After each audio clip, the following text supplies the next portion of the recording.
চীন যুক্তরাষ্ট্রের সাথে তাদের নতুন বাণিজ্য চুক্তির বিষয়ে যুক্তরাজ্যের বিরুদ্ধে অভিযোগ করেছে যে ব্রিটেন মার্কিন যুক্তরাষ্ট্রের সাথে জোটবদ্ধ হচ্ছে এমন একটি পদক্ষেপ যা ব্রিটিশ কোম্পানিগুলোকে তাদের সরবরাহ শৃঙ্খল থেকে চীনা পণ্য বাদ দিতে বাধ্য করতে পারে।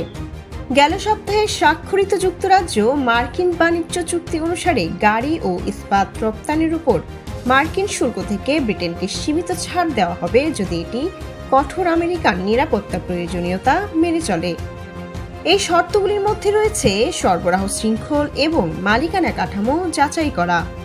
তবে যুক্তরাজ্যের বিরুদ্ধে যুক্তরাষ্ট্রের সাথে জোটবদ্ধ হওয়ার অভিযোগ, যা সংস্থাগুলিকে সরবরাহ শৃঙ্খল থেকে চীনা পণ্য বাদ দিতে বাধ্য করতে পারে। এদিকে চীন দ্বৈত সঞ্চালন নামে পরিচিত বিষয়গুলিকে দ্বিগুণ করছে, দেশীয় উৎপাদন এবং স্থিতিস্থাপকতা বৃদ্ধি করছে যাতে তার অর্থনীতি সমৃদ্ধ হতে পারে। এছাড়া গত সপ্তাহে স্বাক্ষরিত যুক্তরাজ্য মার্কিন চুক্তির অধীনে মার্কিন যুক্তরাষ্ট্র ব্রিটিশ গাড়ি রপ্তানির উপর শুল্ক 27.5% থেকে কমিয়ে 10% করতে সম্মত হয়েছে, যা বার্ষিক 1 লাখ গাড়ির কোটার জন্য প্রযোজ্য। তবে এই চুক্তিতে যুক্তরাজ্যে মার্কিন গরুর মাংস এবং ইথানল রপ্তানির জন্য উদারীকরণ করা কোটাও অন্তর্ভুক্ত রয়েছে।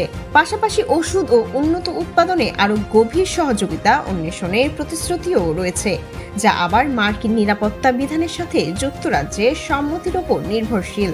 এবছরের শুরুতে চ্যান্সেলর র্যাচেল রিভস 6 বছর ধরে সুপ্ত থাকা অর্থনৈতিক ও আর্থিক সংলাপ পুনরায় শুরু করতে বেইজিং সফর করেছিলেন। এটি কোনো দূরবর্তী হুমকি নয়, এটি এখন ঘটছে এবং এটি সত্য, জবাবদিহিতা এবং গণতন্ত্রের হৃদয়ে আঘাত করে।